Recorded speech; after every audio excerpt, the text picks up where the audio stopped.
Kalian tahu nggak, di Indonesia sudah ada perusahaan yang buka lowongan pekerjaan untuk lansia. Jadi orang-orang yang usianya di atas 60 itu bisa ngelamar di interview dan diterima untuk kerja secara full time ya. Itu contohnya seperti MRT Jakarta, Boga Group, ataupun Uma. Tapi jumlahnya memang masih beberapa perusahaan aja. Nah, kalau misalnya kita lihat di luar negeri seperti di Singapura, di Jepang, itu memang banyak sekali lansia yang masih bekerja. Contohnya sebagai cleaning service, penjaga, kasir, pembersih, pekerjaan-pekerjaan yang mayoritas itu adalah fisik dan gajinya nggak terlalu tinggi. Nah, tapi ya sebagai pembanding, kalau misalnya di negara yang maju seperti di Singapura ataupun di Jepang, itu kekurangan tenaga kerja. Terutama di Jepang ya, Jepang kan populasinya menurun terus. Dan anak mudanya tuh nggak ada yang mau nikah, nggak ada yang mau punya anak. Jadi lama-lama populasinya itu dipenuhi dengan orang tua. Nah, di sana memang kekurangan tenaga kerja muda. Makanya lansia itu mereka ada kesempatan untuk mengisi pekerjaan tersebut. Sedangkan di Indonesia, kalau menurut pemikiran saya, di Indonesia ini kita nggak kekurangan tenaga kerja.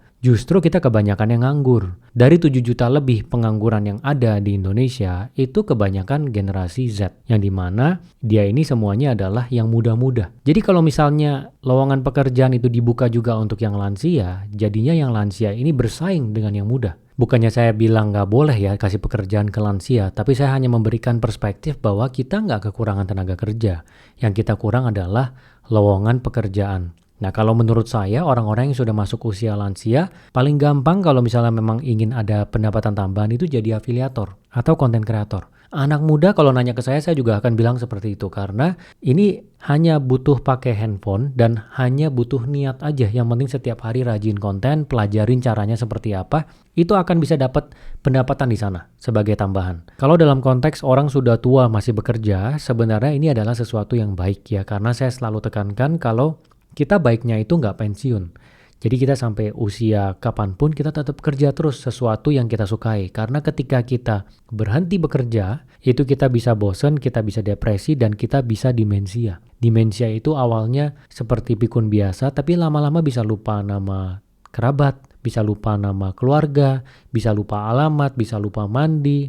Ya, itu lama-lama benar-benar otaknya menyusut. Jadi ini adalah sesuatu yang baik kalau misalnya orang udah tua itu tetap bekerja. Dan orang akan bisa merasa berguna ya. Karena orang kalau misalnya sudah mencapai posisi tertentu, misalnya udah jadi manajer ya, punya anak buah gitu ya, umur 60 tiba-tiba pensiun, dia bisa post power syndrome. Wah, tadinya semua dengerin gua, tiba-tiba nggak ada yang dengerin gua lagi nih. Gua rasanya jadi nggak guna. Nah, sedangkan kalau misalnya ada pekerjaan, jadi ngerasa, oh dirinya dia tuh masih ada gunanya loh. Nah, kalau dalam konteks keuangan tentu akan sangat membantu karena sekarang banyak sekali orang tua itu yang dia bergantung ke anaknya. Ya, coba kalian tulis di kolom komentar situasi keluarga kalian seperti apa. Nah, ini namanya sandwich generation. Memang kalau misalnya dibandingkan dengan di China, lebih parah di China banyak ya, karena di China itu sempat ada kebijakan hanya boleh satu anak. Coba kamu bayangin ya, ada orang tua punya anak laki satu, kemudian ada orang tua punya anak perempuan satu, terus kemudian mereka itu menikah. Kalau misalnya perempuannya nggak bekerja, si laki ini harus bisa menghidupi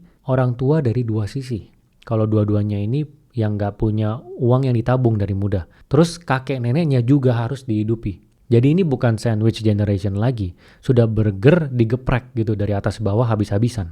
Kalau di Indonesia mungkin anaknya lebih dari satu ya. Ada 2, ada 3, bahkan ada yang 4. Bebannya itu bisa dibagi. Tapi kalau misalnya cuma satu, itu berat. Jadi kalau misalnya orang tua di usia tua bisa bekerja, terus bisa ada pendapatan sendiri, tentu ini akan sangat membantu ya, meringankan anak-anak mereka. Nah, kalian harus ingat ya, kalian sekarang kalau misalnya masih muda, ingat nanti kalian akan tua juga. Jadi kalian harus punya persiapan. Nanti pada saat usia tua, ada dana yang dimana itu kalian pakai untuk usia pensiun. Nah, terkait dengan sandwich generation ini, sebenarnya saya ingin ngomong juga satu hal ya, bahwa orang-orang yang berada di kelas bawah itu sebenarnya banyak sekali yang sangat-sangat berat. Saya pernah ada karyawan dulu di perusahaan yang dulu, itu gajinya 5 juta. 3 juta dia berikan ke orang tuanya, kemudian sisanya itu untuk dia, istri, dan juga anaknya. Dan uangnya itu habis terus dari bulan ke bulan, sampai dia nanya ke saya, gimana solusinya gitu ya. Saya pada saat menggali juga cukup kaget, dia sampai harus pinjam uang dari perusahaan, dia kasbon, dan dia juga sampai harus pinjol, sampai harus menggadaikan dia punya barang. Dan ini terjadi di banyak orang, tadinya saya kira hanya dia doang, dia nggak bisa manajemen uang dengan baik. Tapi kenyataannya di lapangan memang uangnya nggak cukup. Saya sudah bantu hitung, terus saya tulisin satu-satu ya kebutuhannya seperti apa, memang nggak cukup. Dia punya anak 2, dia punya istri, dia harus hidupin dia punya orang tua. Dan dia ada cicilan juga. Gila itu. Dan orang yang seperti ini itu banyak sekali. Makanya pinjol dan gadai itu laku. Ya kalian kalau misalnya lihat di aplikasi Play Store ataupun App Store, itu top 100 aplikasi, itu mungkin ada 10-15 itu aplikasi pinjol. Terus aplikasi gadai itu juga top. Dan kalau kalian lihat di jalanan, itu tempat-tempat gadai itu laku. Ya banyak sekali di mana-mana, apalagi tahun ini tambah lama tambah banyak ya. Kenapa? Karena memang ada kebutuhannya di situ. Ini tuh sama seperti kalau kita menjual air minum di padang gurun. Air minumnya keruh, itu dia tetap beli dengan harga mahal. Karena nggak ada pilihan lain. Orang butuh untuk minum. Jadi keruh pun dia minum. Sama seperti si pinjol ataupun gadai ini. Bunganya tinggi, bunganya mencekik pun, ya dia tetap akan ambil. Karena ya dia butuh duitnya, memang kondisinya seperti itu. Jadi kalau misalnya ada orang bilang, iya ini ada orang yang gajinya di bawah UMR, harus bisa manajemen uang, bla bla bla bla. Nah dia belum mengerti, belum pernah melist down seperti saya. Saya pernah melist down bersama dengan karyawan saya dan saya lihat sendiri, memang itu nggak cukup. Gitu. Jadi memang sangat miris ya, memang kalau misalnya kamu masuk di dalam kategori orang ini ya memang harus lebih fight lagi ya untuk dapat pendapatan tambahan ataupun cari cara supaya gimana gaji kamu itu dari tahun ke tahun itu bisa bertambah ya dari kerja kamu di waktu aktif. Oh ya, sebagai selingan bagi kalian yang mau belajar bisnis, kalian bisa cek aplikasi Growin. Ini di dalamnya ada ribuan ilmu teknis bisnis dari praktisi, bisa konsultasi tertulis dan ada bootcamp di segala bidang dari nol sampai mahir.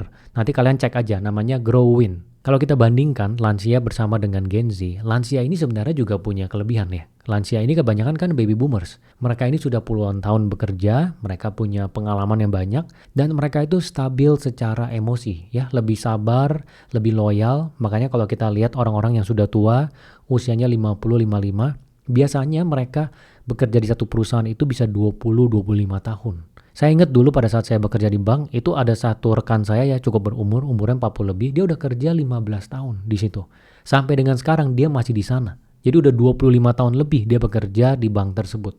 Nah baby boomers itu banyak yang seperti itu. Mereka memang loyal, mereka memang tipe yang bisa nahan tekanan, ya sabar gitu. Kalau Gen Z memang kebanyakan itu gampang nyerah. Saya rasa ini karena proses instan yang ada di mana-mana ya. Kalau misalnya kita lihat sosial media, segala sesuatu instan. Mau beli barang, barang bisa dibeli 1 hari nyampe. Makanan juga dipesan setengah jam nyampe. Sedangkan kalau yang zamannya baby boomers ataupun millennials yang tua, mereka itu susah mau pesan makanan harus telepon, nunggunya juga lama.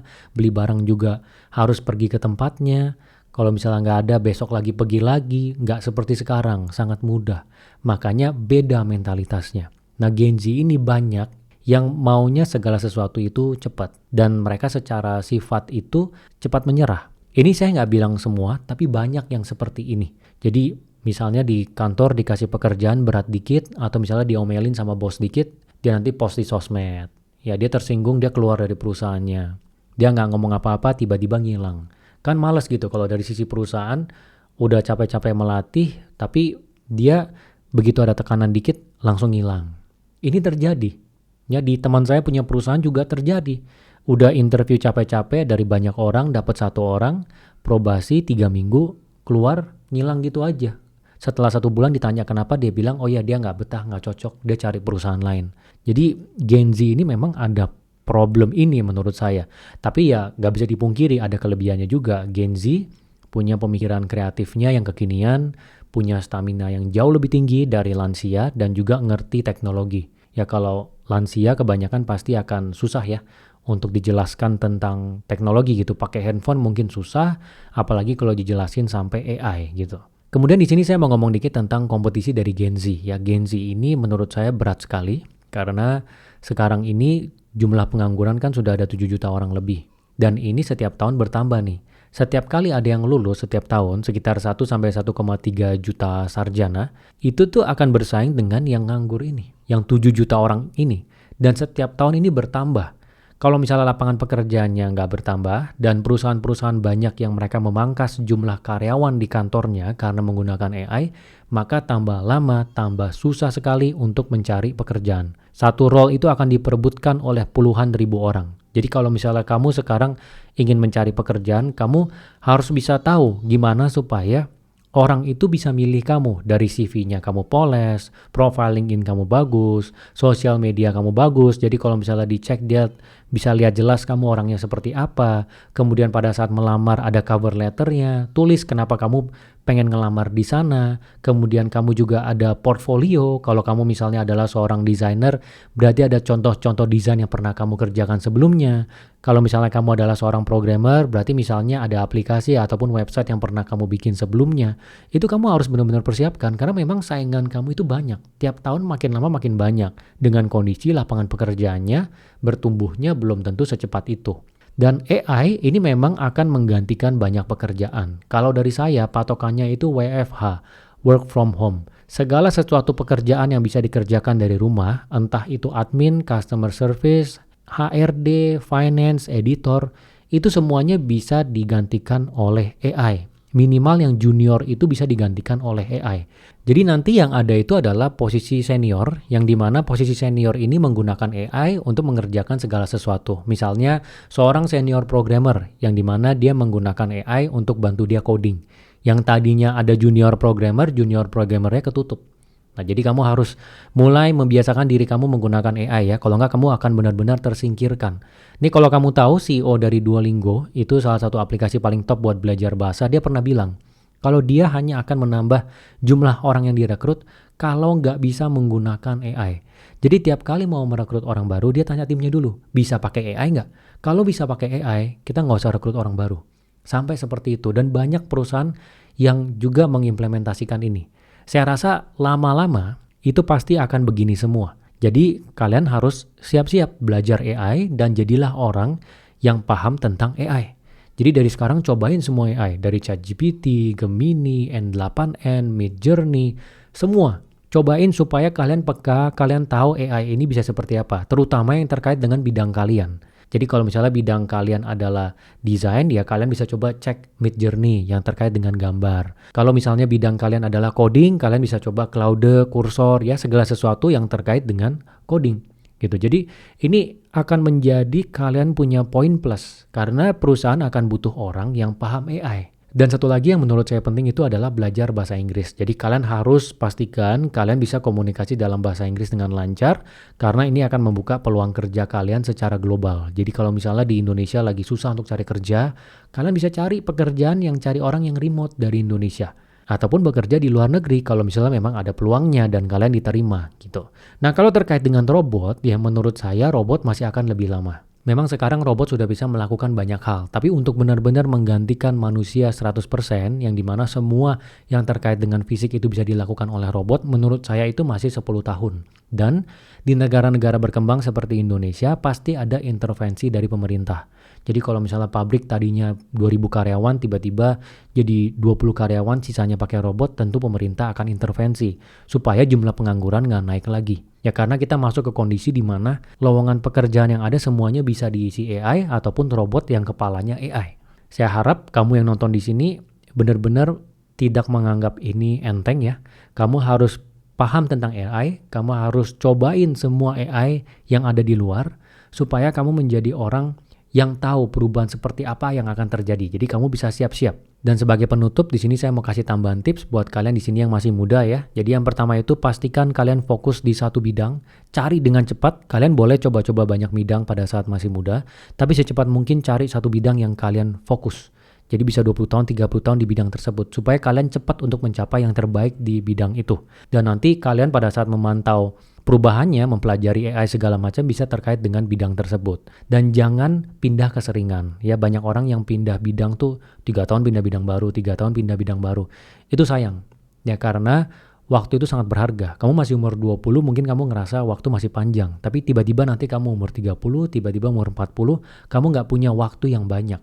Kalau umur 20 kamu sudah menemukan satu bidang yang kamu fokuskan selama 20 tahun, di umur 40 kamu punya akumulasi 20 tahun pengalaman, penajaman di satu bidang. Dan yang terakhir adalah pastikan kamu punya rencana jangka panjang. Jadi apapun yang kamu lakukan sekarang, apapun pekerjaan kamu harus pikirkan 20 tahun lagi kamu akan di posisi seperti apa. Supaya apapun yang kamu lakukan itu akan bisa diarahkan ke arah sana. Apapun yang saya sampaikan di sini tidak akan bisa merubah hidup kamu kalau kamu tidak implementasikan. Jadi jangan hanya dicatat ya. Kamu juga harus implementasikan di dalam hidup kamu. Semoga berguna ya.